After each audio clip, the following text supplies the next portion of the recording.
How many of you are wondering what's in the package? Okay, so what do I have in my hand? A glove. It's a hammer. No. We are going to discuss what I discussed this morning with the 5th and 6th grade FCA because I wanted to give them a taste of what we were going to do tonight. Because what you're going to do is you're going to learn about, you always hear the things, we are created like whose image? God's image, okay? One of the things that a lot of people have a question is how long has Jesus been around? Did Jesus just get around whenever he was conceived and born and crucified and rose again? Is that as long as Jesus has been around? And I want to help you understand that that is not correct, that he has been around forever. And so whenever we read Genesis 1:26, we're going to get into that. But this right here is a glove, okay? What is this glove created in the image of? My hand. Okay, in the image of, not who it's created by. Okay, it's created by a real tree. Okay, but it is created in the image of my left hand. This is created in the image of my hand. Okay, so is it meant for my hand to go inside? Yes. How far? All the way. Can I blow my nose on this glove? Sure I can. I can blow my nose on this glove all day long, but is that what the glove is intended for? No. Now, has anybody ever wore gloves and the end of it just sags over like that? I hate those pairs of gloves. This glove is designed for my hand, and my hand fits all the way in it. It fits perfect. It holds my bow just right whenever I'm getting ready to fire a shot. So what you're going to learn tonight is what was created first about you. There's 3 things about you, okay? You have a spirit, you have a soul, and you have a body, okay? Do you know which one was created first? Your spirit, okay? When God says, and he says, he's going to use the word us in here, and I'll go ahead and read it real quick in Genesis 1:26 through 27. And the whole goal for this tonight is for you to find your purpose in your creation, okay? We're going to unwrap you. Does that make sense? Okay? So in Genesis 1:26 through 27, it says, Then God said, and notice what he said, let us. So if I'm up here on the stage and I say, let us drink from this cup, is it just going to be me drinking from this cup? It is everybody. It's let us. Let us. Then God said, let us make human beings in our image to be like us. Let us make them in our image. He made your spiritual form first. Before your body was ever created, your spiritual form was made. That's what he designed first. Because really, as soon as I die, what goes to heaven? If I'm saved, my spirit goes. My body stays here. It just hangs out in a hole. Okay? We're going to unwrap the spirit, the soul, and your body. Okay, so he says, to be like us. They will reign over the fish in the sea, the birds in the sky, and the livestock, all the wild animals on the earth, and small animals that scurry along the ground. So God created human beings in his own image. In the image of God, he created them. Male and female, he created them. Now it goes on further into the next chapter to talk about how the woman was made from Adam's rib and that God saw that man needed a mate and things like that. So they were talking about their spirit before they actually even talked about their body. Does it make sense? Okay? So your spirit is created in God's image. Human form, we're still created in God's. And your body was created by God. He designed it. He did everything there was to it. But it was designed to hold what? Because when he created the body, he wanted to put what in it? Spirit. Your spirit. It's not designed for God's spirit to go halfway. Your body is designed just like this glove is designed. This glove is designed for every finger to go all the way in and fit snug and perfect. Your body is not designed for God's spirit to only go halfway in. God's spirit is designed to fill every portion of your body.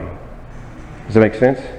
Okay? It is designed to fill it all the way to the end. But sometimes we maybe just feel like doing 80% of it. Sometimes we feel like just want to take a thumb. So do you get the analogy of a glove is what it's designed for your body to be filled like, with all 5 fingers, to fill it fully, not to just a little bit of it. This is the best thing I could come up with. But your body is designed in every portion of your life to be filled with God's Spirit. And it's from the time that you're created, you get to choose if you fill it all the way up or not. Make sense? Okay? But who tries to stop you from having it full? Satan does. How hard is he to fight off from filling up your glove? Because how many of you feel like you have it on? Probably should just leave it on as much as I take it on and take it off. How many of you feel like there's things pulling on the end of your fingers, trying to tug this off of there? Satan does a pretty good job of it, but what else tugs on the fingers of your glove? Everything. The whole world pulls at your fingers. You get to decide if you snug it back down or not. I can't stand having a loose glove on my hand. It drives me crazy. So anyway, when you fall into this, you'll have all kinds of things that'll start attacking you, starting to pull on your glove. And when things start to pull on your spirit, it's attacking your soul. Because whenever you get saved, what are you asking Jesus to save? Your soul. You've got the Spirit. God has given you the Spirit. Your body He created your spirit first. Everything else goes on. These 3 things we're going to talk about. When your fingers start to get loose, it starts to attack your soul. Because are you automatically saved when you're born? No. You have to be visited by the Holy Spirit. And He starts to convict you. And you get to choose whether you go ahead and fill the glove all the way up. Yes. Okay, your spirit is what God created. Okay, your soul is your thoughts. Your soul is your conscience, the things that tell you right from wrong. Okay, and you choose whether to lead your spirit that God has give you, that He has created, in the right direction or not. Does that make sense? Okay, your soul is what lets you know what's right and wrong. Okay, now you choose. I know it's complicated, but I really wanted to help you understand, fighting the battle of this world, what's tugging. Spirit's created. Okay. It's here to go, I just choose where it's going to spend eternity at. And my soul is what I choose to give to God or not.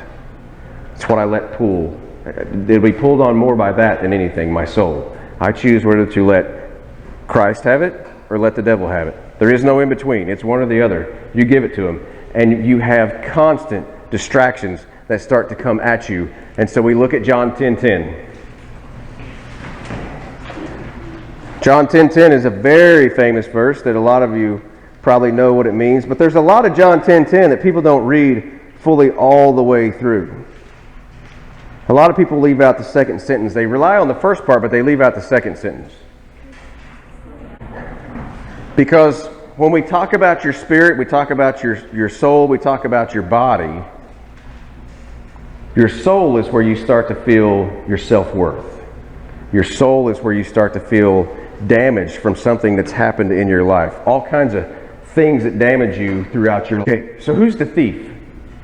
The devil. And so the devil is trying, the devil has something. What does the devil have past thief? He has a purpose. And what is his purpose?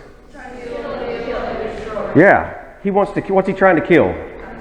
Your soul. Okay? He wants to steal, kill, and destroy. He wants to steal, I'm going to rephrase that. He wants to steal your spirit. He wants to steal your spirit by killing your soul and destroying your body. Notice there's 3 things in there. We have a spirit, a soul, and a body. Okay? So the devil, he wants to steal your spirit by killing your soul and destroying your body.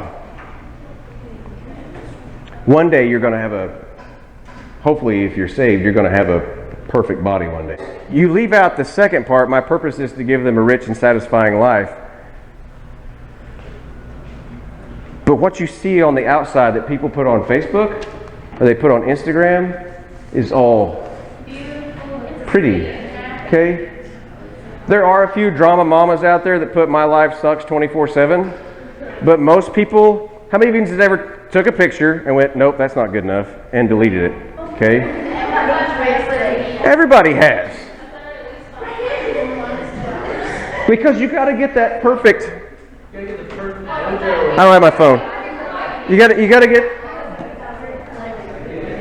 You got to get it. You got to turn the phone sideways. You got, and then you got to hit. Make sure you get the best lighting. No, that didn't work. Here, let me. Okay, let's see. Adjusting. Don't bring the table. Yeah.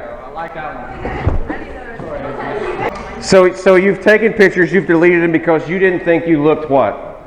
Good. You didn't think you looked perfect. Or you've taken pictures and the lighting wasn't right and all this other things under the sun. And you change it because you have been given an idea of what's right or wrong. Some of you have been given the idea of what maybe home should look like when your home's not right. Some of you have been given the idea of what you think you should look like when in reality these people you're trying to look like aren't even right. Said, with all the filters that people have anymore, being a photographer is easy. You can, if you buy the high expensive software and you can adjust everything on those pictures, you can make people look perfect in all of it. They can give you, guys, they can give you big muscles by just doing whatever with a mouse. Girls, they can take every piece of acne, they can get your eyebrows right, probably change your eye color, hair color, whatever they want to. But is that real? No, it's not real. It fills your mind, fills your heart with things that it shouldn't be filled with. And so you keep running, trying to achieve all these things that you think you should be. The perfect soul and the perfect body, if you'll just allow Him to fill you up. If you allow Him to fill every aspect of your life and not allow the devil to pull on the fingers of your gloves, then you won't even worry about what the supermodel looks like, what the rock star looks like, what the girl in class that's prettier than you looks like, what the boy in class that has better hair than you looks like. I say hair because I have none. I have some. My daughter often wonders what I would look like with hair right now. You look weird. We tried that at a swimming pool. Lainey put her hair over my head and it was scary. I would never do it again. Okay? So, what's the second part of John 10:10 that we don't ever read? Okay, whose purpose? God's purpose. So your purpose should line up with whose purpose? God's purpose. It's a no-brainer. It's the churchy answer. Okay? My purpose should line up with God's purpose because who created me? God did. God didn't line me up to be in purpose with the devil. He lined me up to be in purpose with Him. And we think that we should look like this. Now this was the prettiest wrapping paper my wife had. I know, guys, you don't care that there's flowers on here or whatever. But if you saw this package wrapped up, would you agree this is a pretty package? Okay, guys, you can say, okay, it's okay to check your man card in for the night. This is a pretty package, okay? It has three things. Now I'm going to tell you right now, right off the bat, I stole this. I seen a youth pastor preach on this once years ago, and No, I didn't steal the box. I'll tell you if it's my genuine idea or not. This is not my genuine idea, but I love the analogy that he used, and I wanted to run with it. Because ideally, you want to look like this. You want to look perfect. You want to be in this little package, but this really doesn't represent your body. This represents your soul. And you get to choose if it's like this, or if it's got a rip in it.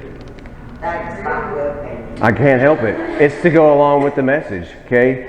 But your soul starts to have things tear at it. And it starts to have things pull at it. And now is this package pretty at all? it's starting to get tore up.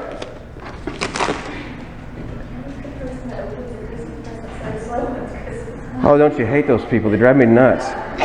But now, is this package as pretty as it was before we started? It's not, because things start to pull at your soul. They start to pull at your picture. Mom and dad get divorced, and you get a tear in your package.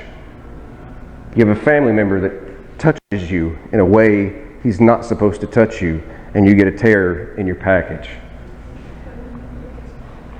Dad gets arrested for drugs, and you don't understand why he's doing the things he does, and things tear at your package. Mom says, I don't want you anymore, and runs off, and things start to tear at your package. And before too long, it starts to look like this. And the worst thing is you start to have things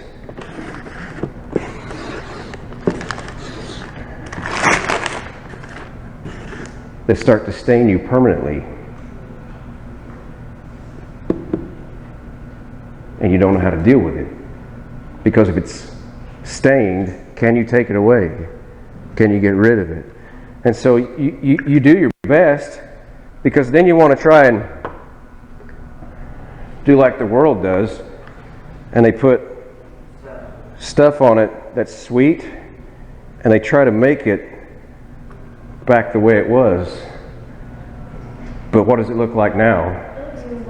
It looks gross. Because what it has is you've tried to put a little too much extra makeup on. You've tried to buy the best clothes to make you look as good as you can, because you're not happy with how you look. Because you're trying to put all this packaging back on there, but it's so sticky that it starts to change everything.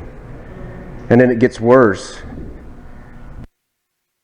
because it's telling you that you ain't ever going to amount to anything, because they know that you had sex in high school and that everybody calls you names now.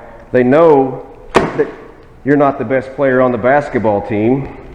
They know that the freshman is starting and you're a senior, and you start to tell yourself that you're no good, and you start to get dented. And then things start to get hot. Shadrach, Meshach, and Abednego, remember those guys we talked about last week? I have fire. Things start to get hot on the edges. And actually, if you could see this chocolate, it starts to run the hotter it gets. And you get burnt on the edges. And if you knew what the context were to this box, and you went to go buy it in a store, and this box was the first one in line to pull off the shelf, what would you ask the consumer? If they have a different one? Why is this box sitting out? Because I've done it. I've walked up and found the box on the front, and the front box is mangled either from some kid playing with it or just didn't get treated right. How many has ever gotten a package from UPS and it looks like they just stomped on it before they left it on your doorstep? Okay? You ask, can I see a different one?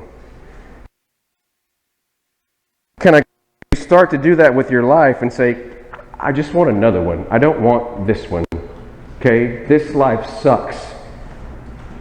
From a person who's shopping for something, would you want this? You wouldn't want it. Would the person next to you want it? Some of you may feel like the way that your life is, the way that your reputation is, or things that you've done before that have stained you, that no one would ever want you, because maybe how your home is, because you're not what you think you should be.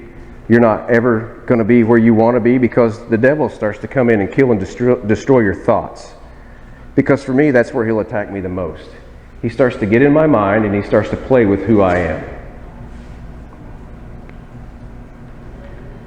When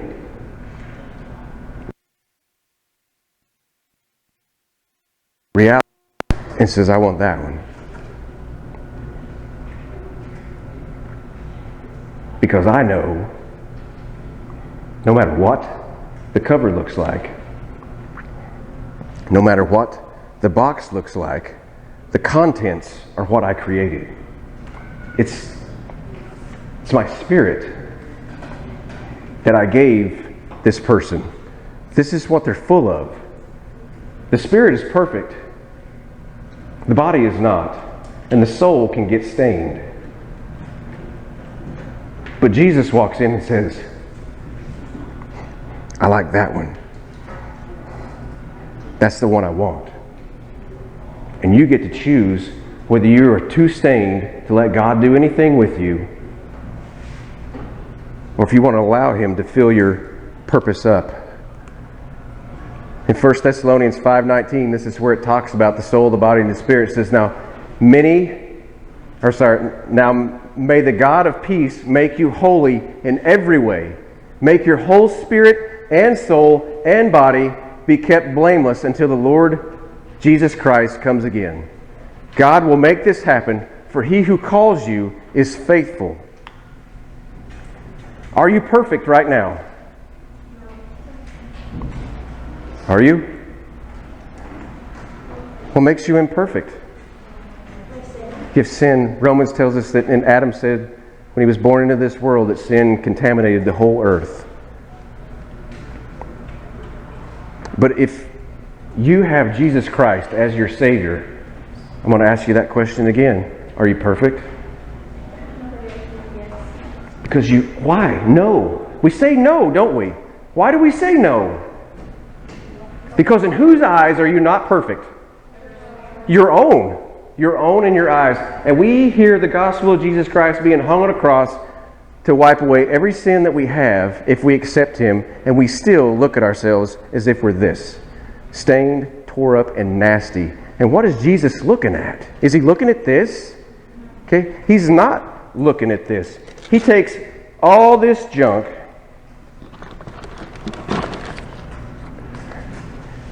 and He finds the Word He has filled you up with. You choose whether to take His Word and fill your life up with it or ignore it. This is one of my favorite Bibles. This is a Jesus-centered Bible. I love these Bibles because if you want to know how the Old Testament and Jesus are connected, the verses are highlighted in blue. And it helps you to be able to connect the two together.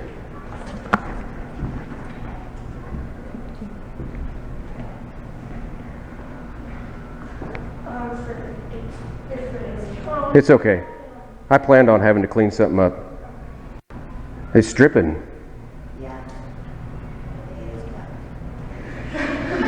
So it's making what? It's making a mess. Do you make a mess? Yes. Does your mess extend off of your body onto other places? Your soul. It drips on the floor. I didn't plan on this being this way, but it's working out perfect. God's just rolling with it. What? It's your decision whether to clean it up or not. I can't. There's nothing I can do to clean up my mess. I can't go back and change the things I did. I can't. I can't go back and change the way I was made fun of for this or talk bad about this. I can't change anything. I was talking with someone Friday night, actually at your volleyball game down in Gentry, and we were talking about cycles in our life that we broke. I talked about how my dad broke the cycle of drinking in his family. He told us that alcoholism stopped with him because his dad was an alcoholic and it went on before that. So sometimes you're the product of things in your house and you feel like it's normal for you to just go ahead and do that because your parents did it. I'd challenge each one of you to find something about your parents. It doesn't mean they're bad people, but there's something you want to break, a cycle you want to break. Maybe it's divorce. Maybe it's foul language. Maybe it's to be faithful to church. I don't know what it is that you have, that maybe you're just hung up that your parents are not really where they may be at. Because I hope to goodness my kids find something in me that they want to be better for their kids when they have their own. I'll be okay with it. But I can't change the fact that I have these issues. My job is to get that correct, to get God's Word plugged into me, because nothing will help my spirit more than being Jesus-centered. Because that's my Jesus-centered Bible. That was the best. I had one of those sitting in there, and I thought there's nothing better for me to stick in there than a Jesus-centered Bible. Jesus don't care about how stained you are. He don't care that you're a little tore up. He doesn't care one bit. He will come in and pay the price for you just as you are. And you choose whether to let Him fill you up all the way, or just stick a finger in, or a thumb, or whatever. Don't let the lies of the devil hold you back from being Jesus-centered, from being filled with Him. Don't let the lies that the world tells you, it doesn't have to be the devil. Don't let the lies that maybe even your close friends tell you how you may need to change. I don't know what you may have in your life that is keeping you from sticking your whole hand in there. I've fought them. I still fight them every day. When I go to work, I'm around people that keep trying to pull the fingers off my glove. And I have to just hold it down tighter and keep it from it. And do I always win? No, I don't. You cannot out-sin the cross of Jesus Christ. There is nothing you can do that He will not forgive you. He created your spirit. The most perfect part about you, your spirit. If you can get your soul and your body to line up with the rest, life ain't going to be great, but it's going to be a whole lot easier. It makes sense? What did God create first? Your spirit. What did He create your spirit in the image of? Him. Does He care what you look like? Does He care about your hair color, your acne? Don't worry, it doesn't get any better. You still get it at 44 years old. Does He care if you're 20 pounds overweight in the world's eyes? Does He care if you're only 5 foot tall? He made you 5 foot tall. He made you. God doesn't make junk. Okay? How come this got crappy? Everything around it. I let it. I let sin take control of my life. I let the words of other people and the thoughts of who I think I should be, instead of being Jesus-centered. Because the best question you can ask Jesus tonight is, who should I be? Who do you want me to be? Anybody got any questions? If any of this didn't make sense to you, please let me know. I would love to explain it to you. You are not the product of what made you, which is your parents in your mind. You're not the product of your environment. You can change any of that at any moment if you choose to. My goal is to support and love on you as much as I can to get you through whatever crap the world is throwing at you. But I'm just a small piece. Jesus is the one. Congratulations on your new Bible. If you don't like it, you can give it to somebody else, but it's one of my favorites that I use to learn out of. I don't like lugging that big giant study Bible of mine around. If you want a study Bible, I'll get you a Swindoll study Bible. They're the best. Okay. Anybody want to close?